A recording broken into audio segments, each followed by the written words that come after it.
to go over some story elements when we're talking about fiction text. So the stories that we have read so far have all been fiction. Fiction means fake or made up. That means that the story did not really happen. And there are some elements of fiction text that I want you to know about.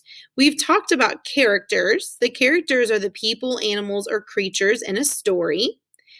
And we've talked about setting, which means where and when the story takes place. So that means, did it happen at a castle? Did it happen at school? Did it happen outside? So it's the setting of the story.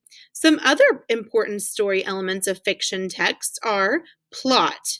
Plot means what happens in a story. So all fiction stories have a beginning, a middle, and an end. So just like this little roller coaster that you see here, the longest part of a roller coaster is the middle. When you first get on the roller coaster, the beginning is pretty short, and then you get to ride the long roller coaster in the middle, and then the end is pretty short. That's very similar to a story. So the beginning of the story is what happens when the story first starts. And then the middle is the bulk or most of what happens throughout the story. And then the ending is what happens at the last part of the story. So every story has a beginning, middle, and end. So if you're talking about the plot of a story, that means what events took place in the beginning, middle, and end of the story. And then also fiction texts always have a theme.